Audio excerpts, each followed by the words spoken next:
All right, guys, welcome back to another Master and Apprentice review. Today we've got a Lego review, but not Lego. It's actually a Temu set. So if you guys have heard, it's kind of like Wish.com. It's just off-brand, but everything's really cheap. So we thought we'd buy a gunship, a Lego Republic gunship. This is kind of based off of, we can see it's very similar to that 2013 model, except some very easy differences to spot out is obviously in the top left corner says Space Wars. It's not Star Wars. As we look at the minifigures in a second, you'll see all the minifigures. The faces aren't exactly that similar to the previous models from that 2013 Lego model. As well as the manual being a little bit different, the style inside. We're used to seeing, bricks kind of being placed to where they show you where they want them. And this model will show you here. As we can see, it shows you what you need to put on. It highlights it in the actual color. And then the next, every other brick that was already placed is just grayed out. It only gives color to the bricks you're using, which I think is actually a pretty smart way of kind of displaying where you're supposed to put things. It's something I've seen from Lego, but it's a good idea. I think Lego should definitely adapt it. That's really it for the manual. Right, we'll get to the minifigures, and right away you can tell the clone helmets, the actual printing sits a little high on them, at least the T-visor part does. As well as all their facial expressions, they're just a little thick, the actual printing, like the eyebrows. I think Padme and Anakin are done the dirtiest. They look a little... well, they look like they forgot their helmets at home. Let's just say that. They're actually not that bad. You can just kind of tell they're not authentic.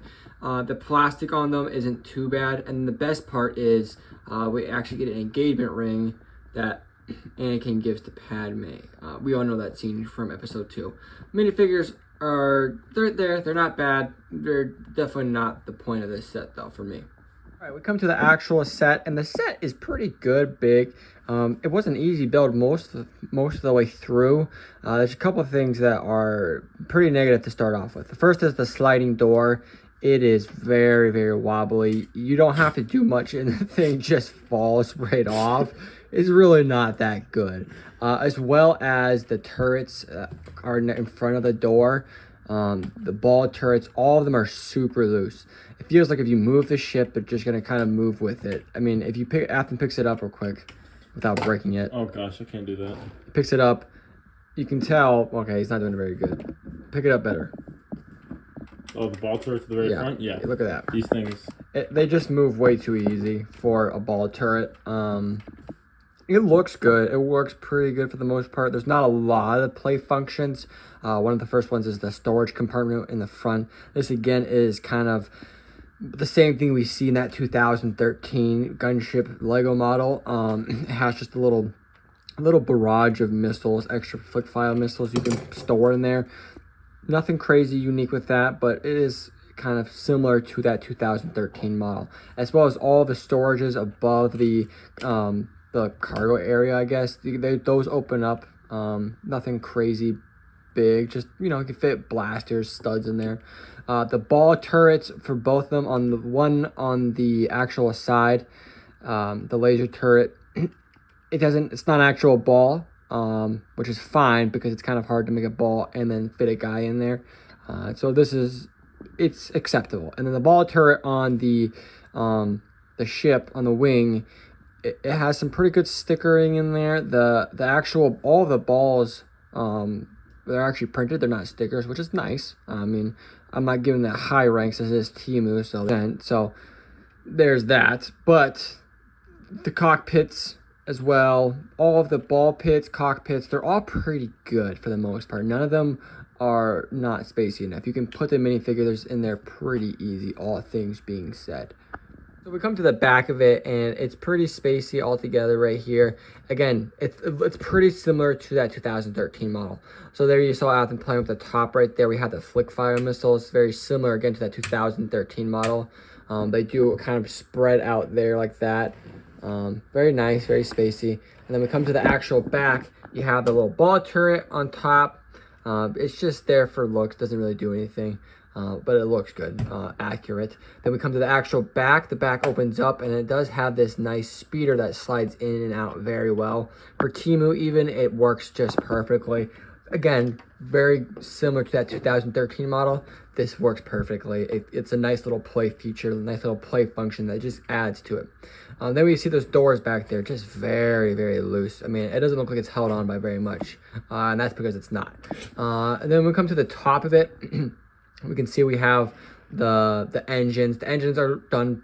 They're actually probably my favorite parts of this. I think they look good for all that. They're relatively stable.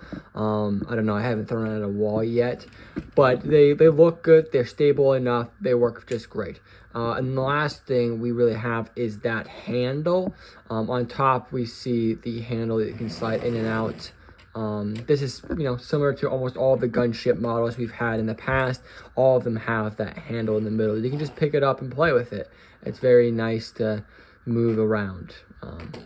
So there you have it. And lastly, we have our 2023 Coruscant Republic gunship. This is an actual Lego gunship, and then we have our Temu gunship. Now, this Temu one is more comparable to the 2013, but unfortunately, I didn't have that 2000 Lego gunship model in hand. So we're gonna compare it to the Coruscant one that came out in 2023. Obviously, the 2023 one's a little bit smaller. The play features are relatively the same.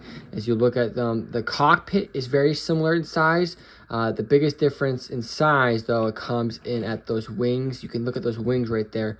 The one on the right, the Temu model, is much bigger, much thicker. It's got more girth to it.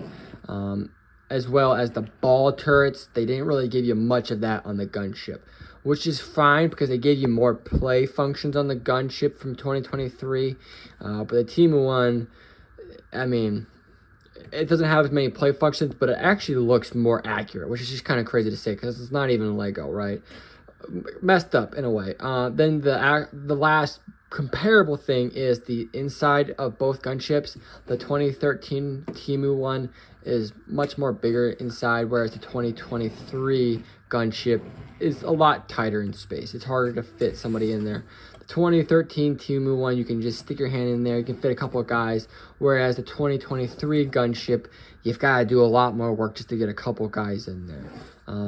But the 2023 one, in its own way, is very aesthetically pleasing. It doesn't have any loose parts, so when you pick it up, it doesn't have anything that flails, whereas that Temu build does. Some of the parts are very loose, right? But both gunships are great in their own way. But would you buy this for $23? Well, we'll get right into that in the review. So here we come to our final review part of this Temu gunship, Republic gunship. Obviously, it's a little bit rip off of that 2013 Lego gunship. We've said this multiple times. Comparable wise, it's pretty good. It's pretty accurate. The biggest thing are those turrets and the doors. They just swing too easy for me. I don't like that. When you're moving it around, they just almost fall right off. And sometimes they do, which is just a big deficit in its own way. The minifigures, they're not that great. I mean, the minifigures are all loose. The helmets and head pieces all fall off relatively easy. You don't have to do a whole lot. Not to mention the clone helmets are always a big point when you're comparing, reviewing, and the clone helmets are just printed not very well. They sit a little high on the helmets. So overall, is it worth $23? Well, it looks to be kind of one of those things. What are you aiming to accomplish? Are you aiming to do a mock where you don't really care if it's, authentic Lego? 1000% this is worth it. Buy as many as you can because you're saving yourself a lot of money by doing them. Is this one of those things where you're trying to have authentic Lego collection? Well, obviously not, because this is not very authentic and it's not going to work just as well. Is this when you're trying to display? If you're trying to display the gunship, it works, it's worth it. The minifigures aren't really worth the buy, but the gunship itself is. It looks very good. This is one I'll probably keep up on this back desk during videos because I do like how it looks. It works well just while sitting here. The play with, I don't recommend. I mean, $23 isn't a bad buy, but if you're trying to get a really good play toy for your kid, just buy a real one. This is going to break really easy. You can just tell these pieces aren't as well made as the Lego pieces. So overall, I'm going to give this a 6.5 out of 10. A pretty good set altogether. It's worth the buy depending on your case and your scenario. $23 is pretty stinking cheap for a Lego gunship, but again, it's not Lego. So there you guys have it. Don't forget to go check out some of our other Lego reviews. We've got some up here on the screen for you guys. And with all of that, we hope you guys enjoyed this, and we will see you guys in the next episode.